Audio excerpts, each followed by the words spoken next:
खूप मोठा प्रदीर्घ कालावधी गेलाय की आपण या कायद्याअंतर्गत आपले खटले चालू होते।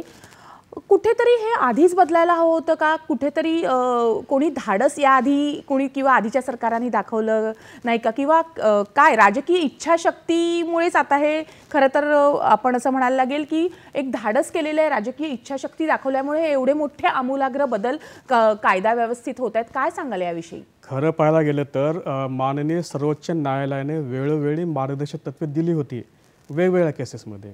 तुम्हाला मी काय केसेस नमूद करू सांगू इच्छितो की जसे की Hussainara Khatoon versus state of Bihar case असेल, DK Basu versus state of west Bengal case असेल, त्यानंतर Sajjan Singh versus CBI case असेल। या केसेसमध्ये माननीय सर्वोच्च न्यायालयाने वेळोवेळी मार्गदर्शक तत्त्वे दिली होती। त्या तत्त्वांची अंमलबजावणी पूर्णपणे या सध्याच्या कायद्यामध्ये झाली नव्हती, पण आता हे जे नवीन कायदे आहेत त्याच्यामध्ये पूर्णपणे ते मार्गदर्शक अंमलात आलेले आहेत।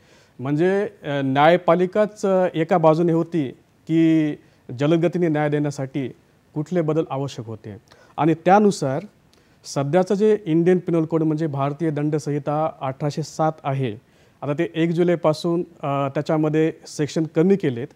म्हणजे सध्या या IPC मध्ये 511 सेक्शन्स आणि 23 चॅप्टर आहेत।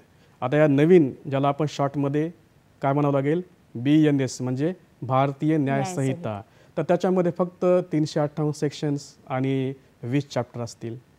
त्यानंतर दुसरा बदल जे की सध्याचं स्वरूप असं आहे CRPC म्हणजे क्रिमिनल प्रोसिजर कोडचं, की आता या नवीन भारतीय नागरिक सुरक्षा संहिता म्हणजे BNSS मध्ये 484 सेक्शनऐवजी फक्त थोडीशी वाढ केली आणि 531 सेक्शन झाले त्याच्यामध्ये।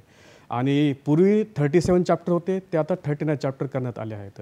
आणि तिसरा महत्त्वाचा जे की क्रिमिनल मेजर ॲक्टमध्ये येतो सध्याचा आजचा, जे की भारतीय पुरावा अधिनियम 1872, की सध्या ह्याच्यामध्ये 167 सेक्शन्स आणि 11 चॅप्टर आहेत। तर आता या 1 जुलैपासून जो लागू होईल BSS भारतीय साक्ष्य संहिता, यामध्ये 170 सेक्शन असतील आणि 12 चॅप्टर असतील।